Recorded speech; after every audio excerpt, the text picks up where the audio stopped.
많이 쓰는 JPG 있죠. 얘는 기본적으로 이미지를 깨트리기 위해서 만들어진 파일 포맷이에요. JPG를 한 번만 저장하시면 이미지는 깨져요. 우리가 못 볼 뿐이지. 실질적으로 JPG는 압축 포맷이에요. 우리가 지금 보고 있는 브라우저 있죠. 거기서 이미지를 공유하고 싶었어요.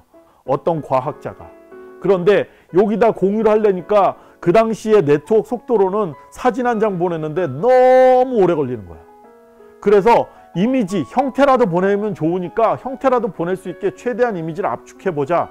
그래서 온갖 수학적인 기술을 다 동원해서 이미지를 최소화시킬 수 있는 알고리즘을 만든 거예요. 그리고 나서 그거를 자기 혼자 쓱 입 닫고 뭐 특허를 걸어버리면 되는데 그걸 공표하고 협회를 만들어서 JPG라고 하는 그룹을 만들었어요. 그리고 거기에서 파일 포맷을 만들어서 공유한 거예요. 자, 이걸로 하면 네가 만든 걸 나도 볼 수 있고 내가 만든 걸 너가 볼 수 있어. 이렇게 주고받을 수 있어. 대신에 이미지의 용량을 줄이기 위해서 약간의 변수들을 뒀어요. 그래서 포토샵에서 아마 JPG를 저장하실 때 보면 레벨을 정할 수 있을 거예요. 레벨이 낮아지면 낮아질수록 퀄리티는 저렇게 되고요. 레벨이 높으면 높을수록 퀄리티는 좋아져요. 대신에 어쨌거나 압축에는 손실이 오는 게 얘예요. 대신에 압축이 잘 되죠. JPG는 실제로 200대 1까지 압축이 돼요. 200메가를 1메가로 줄일 수 있어요. 통신은 용이하지만 처리 속도도 빠르고 여러 가지 좋지만 이미지의 손실은 감안해야 돼요. 이럴 때 발생하는 이미지의 손실은 대부분 어떻게 일어나냐면 실제로 여러분들 좀 싸구려 카메라나 옛날 카메라들 쓰면 노이즈가 자글자글 끓는 이미지 보신 적 있어요? 그거와 비슷한 이펙트로 나타나요. 그런데 노이즈가 자글자글 끓는다는 건 뭐예요? 한 픽셀 단위로 발생하는 이슈잖아요. 2000만 화소, 1000만 화소를 가지고 줄여서 500에 500 픽셀을 쓴다. 그러면 JPG도 별로 안 깨져. 왜? 여러 개의 픽셀을 뭉개서 작게 만드는 거니까. 그래서 JPG가 요즘에는 훨씬 더 많이 쓰여요. 여러분이 쓰고 있는 카메라에서 2000만 화소, 4000만 화소짜리 카메라로 찍은 데이터를 웬만한 A3, A4에다 뽑아도 별로 깨지지 않을 거예요. 깨지는 걸 찾기 힘들어요. 이미 오버스펙으로 많은 정보를 가지고 있기 때문에. 처음에 제가 강의 시작할 때만 해도 JPG 쓰지 말라고 그랬어요. 근데 지금은 의미가 없어요. JPG의 강점이 많죠. 편해요. 일단 누구나 볼 수 있죠. 두 번째, 용량이 작으니까 빨라요. 카피하기도 빠르고 카메라도 반응 속도가 빨라져요. 그래서 여러 가지 면에서 편리해요. 여전히 압축하면 깨지는 건 마찬가지예요. 그래서 용도에 맞춰서 쓰셔야 돼요. 그래서 파일 포맷은 크게 두 가지로 나눠져요. 하나는 손실이 일어나는 파일 포맷, 그리고 손실이 없는 파일 포맷. 지금 나오는 정보는 원래 많이 쓰는 정보는 요걸 많이 써요. 팁, PSD, 그리고 마지막에 카메라 로우. 근데 카메라 로우는 아직 변환이 되지 않은 파일이기 때문에 얘는 압축이 돼 있고 쟤도 저 세 개 다 압축을 할 수 있어요. 근데 압축 비율이 되게 낮아요. 뭐 한 20대 1, 맥시멈 20대 1 정도 되는데 대신에 이미지는 전혀 손상이 없어요.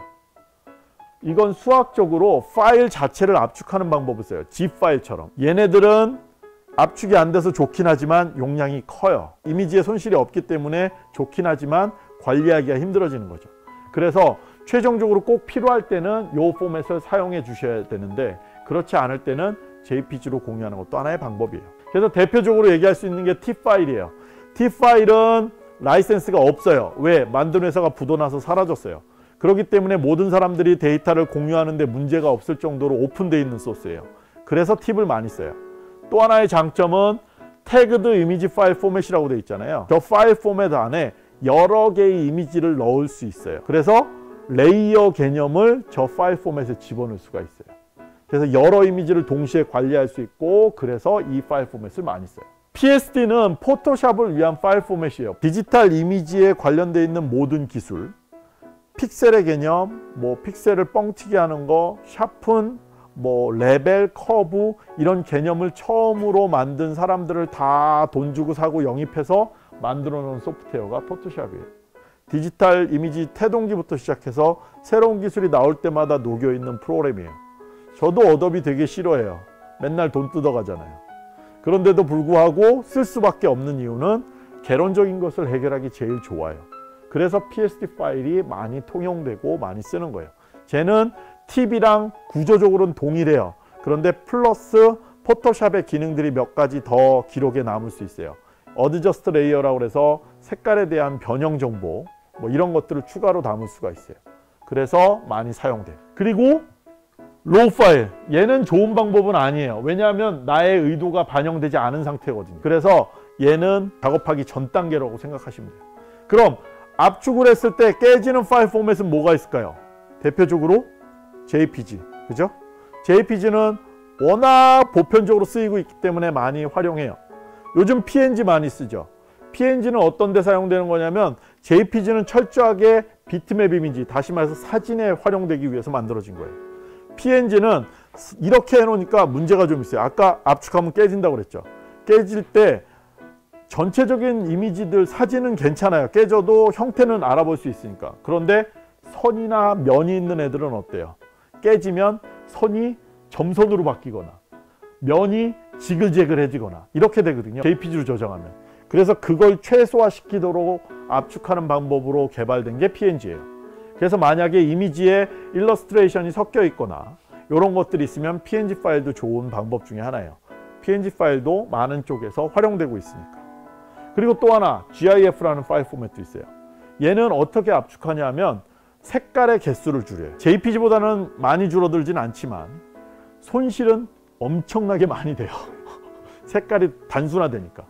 대신에 동영상을 만들 수도 있어요. 움직이는 사진을 만들 수 있어요. 단 얘는 라이센스가 있어서 전문적인 소프트웨어가 있어야 되고 풀어서 보는 거는 웹브라우저가 가장 저렴한 방법이에요.